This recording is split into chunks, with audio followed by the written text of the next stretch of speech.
Chris Sewall here, baseball card collector, investor, dealer, in that order. Welcome, everyone. Today I wanted to go over a pricing strategy, and this is really inspired by you all in the comments. And a lot of times in my reveal videos, I'll say something along the lines of, oh, I really like grading a card like this because I can set my own asking price. And a lot of people have left in the comments, you know, what do you mean by that more specifically, or can you dive into that a little bit deeper? So that's exactly what we're going to do here in this video. We're going to use these two cards here you see on screen as our example for this video. Full disclosure, I don't own either of these cards, have no intention of buying either one anytime soon, but it's a very good example of two cards that if I did own them and was looking to sell them, I would have very, very different pricing strategies for them, even though they're pretty close in value. All right, the first card we're going to look at is a 2018 Panini Prizm Silver Prizm Luka Doncic rookie, graded a PSA Mint 9. There's a very sort of iconic card, one of the more iconic ultra-modern cards that there is. PSA Mint 9. And the second card we're going to look at is a 1996 Skybox EX2000 Credentials Grant Hill. A rare but sort of random insert from the 90s, also graded a PSA Mint 9. All right, we're going to approach both of these cards again as if I was the seller, and we're going to assume that I'm looking to get sort of top dollar for the cards as the seller, but not unreasonable, nothing crazy or way out of reach, just a reasonable top dollar, and not in a hurry, but looking to sell this in some sort of reasonable amount of time. But before we do that, we have to sort of put ourselves in the shoes of a potential buyer for this card, someone who's looking to buy one of these cards, what's going through their mind, and then sort of use that to work our way back as to what our pricing strategy might be to sell these at top dollar.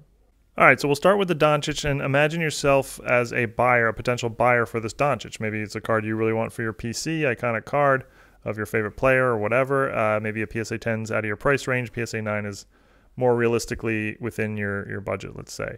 First, let's take a look at the pop report. 2,300 plus copies of a PSA 9, another 2,000 or so 10s. Yeah, so there should be some available for sale somewhere, and yeah, I mean the pop count's not overly surprising there, but yeah, there should be some available. If we look at recent sales, the card's about a $550 card in a PSA 9. There was a recent sale a little bit less than that, but yeah, overall, I would call this about $550, sort of fair market value for the card as of the recording of this video here. Okay, so where might I go to find a card for sale that I might potentially buy? Well, first place most people would go is going to be eBay. And on eBay at the time of this recording, there were 16 copies available of a PSA 9 listed as a buy it now or best offer. Here are the first 8.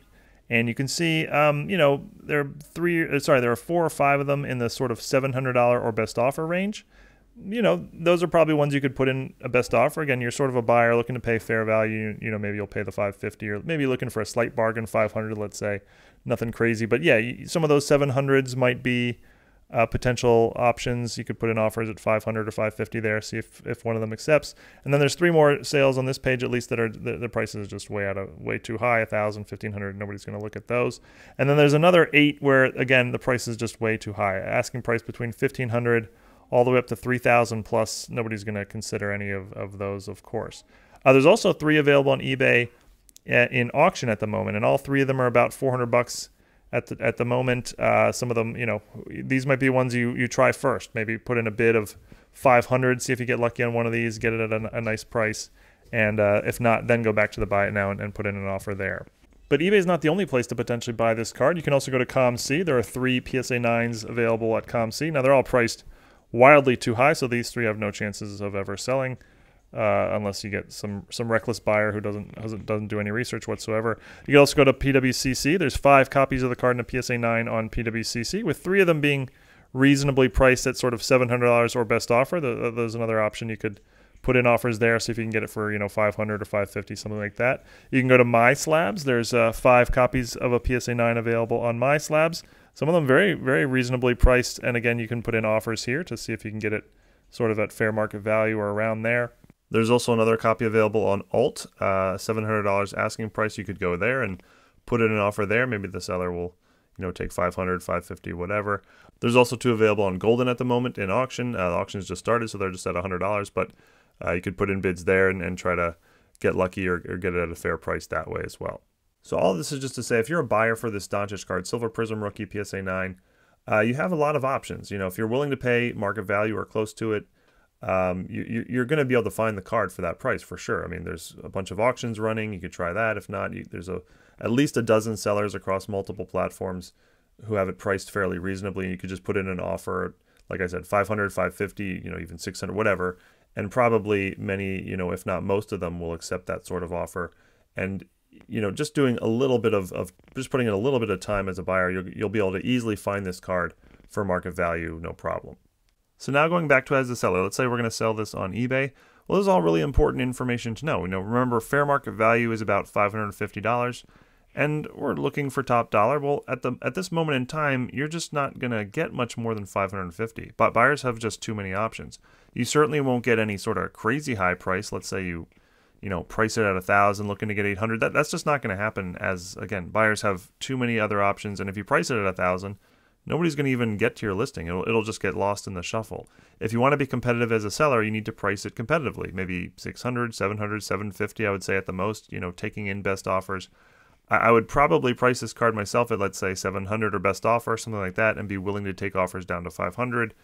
Really hoping for an offer maybe around 550 to 600. That would sort of allow me to be competitive. Good chance it'll sell fairly quickly for market value, and maybe a little bit over if I get lucky. So one quick side note I'll make about the Doncic before moving on to the Grant Hill, and that is, you might counter what I just said by saying, yeah, but I think Luka Doncic is going to get hot, and he's going to go on a run, and his card values are going to go up. So I want to price the card really, really high to be prepared for that. And yeah, I guess technically that's true. But I'm going to sort of ignore that sort of line of thinking for the purposes of this discussion. All right, now the Grant Hill 1996 Skybox EX2000 Credentials Grant Hill. Serial numbered out of 499, but I think it's actually quite a bit rarer than that. You just don't see a lot of cards from this set pop up nowadays. It's graded a PSA mint 9. The last sale of a 9 was in December. It went for $645 in auction, so the card's a little more valuable than the Doncic technically, but again, sort of very similar in price. But now again, we're going to put ourselves in the shoes of a potential buyer of this card. Imagine you're a buyer of this card. You're a person who wants this card for whatever reason. You like Grant Hill, or you're putting this set together, or you just love 90s basketball inserts, whatever it is, and you want to buy this card, and you're looking at what your potential options are. All right, so first let's check out the pop report, and you can see right away that this is a very low pop count card. It's just a pop 9 in a PSA 9 with only one higher 10. In fact, the card's only been graded 18 times total by PSA. If we go to look to where we might be able to buy this card, if we go to COMC, there's no copies of the card available in any grade, raw or graded. There's no copies of the card available on Pwcc in any grade, let alone a PSA 9. There's no copies of the card available on My Slabs in any grade whatsoever. There's no copies running for auction in Goldin. There's no copies available of the card in any grade on Alt at the moment. There are 4 copies available on eBay, but no PSA 9s. There's a raw copy for $850 or best offer. There's a PSA 7 for $1,000 or best offer. There's a BGS 8.5 for $1,200 or best offer. And there's a BGS 8 for $1,200 or best offer. Remember, this card just sold in a PSA 9 for $650. And here are the 4 copies you can see that are available as best offers.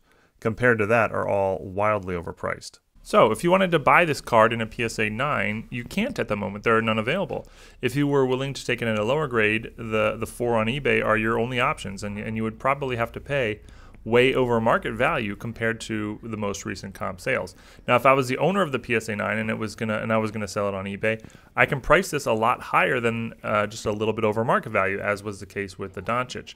If I price this at, say, $1,000, it would be basically the best available option for someone looking to buy this card in any grade. And based on these asking prices, I could price it even as high as, let's say, $1,500 or best offer, and still be very competitive. I just have a lot more options as to how to price the card. If I'm looking to sell it quick, I can price it at $750 or best offer, just looking to get recent comps or close to it. Or maybe I'm willing to wait a little bit. I could price it super high and hope that there's an eager buyer willing to overpay. Maybe again I price it at $1,500 or best offer, see if I get lucky with this card. That is a very realistic possibility. Whereas with the Doncic, it really wasn't. Hence, that's what I mean when I say I can set my own asking price. So this is how I view the difference in pricing strategies for these two cards, which with very similar values. I want to be clear. I'm not saying the Hill is like a better card or anything like that. The Doncic is a much more in-demand card. There are a lot more potential buyers for the Doncic, but it's also a lot more common. So it's sort of like a high supply, high demand card. The Hill, on the other hand, is sort of a niche card. There are not a lot of buyers looking for it, but it's also super rare. So it's low supply, low demand card. But there is some demand for the Hill, and that's a very important thing to note here. Just because a card is super rare That doesn't mean that there are buyers who are willing to pay a lot for it. Lots of very, very rare cards have essentially no value. But with this specific Hill card, there are definitely collectors out there who want it. Grant Hill was a popular player when he played. And while he isn't a particularly relevant name in the hobby today, he is in the Hall of Fame, and there are people who collect his stuff. And there are definitely many collectors out there, who collect rare 90s basketball inserts in general. So while finding a buyer who might be willing to overpay for this card might be tough, it's certainly in play. And you only need to find one person who is willing to overpay, because it will be their only option if they, really want the card today. But that's it. Thank you, everyone, for watching, and let me know in the comments if you have any questions or maybe some additional thoughts about this idea, maybe something I didn't consider. But appreciate it as always, and have a great rest of your day. Thanks, everyone.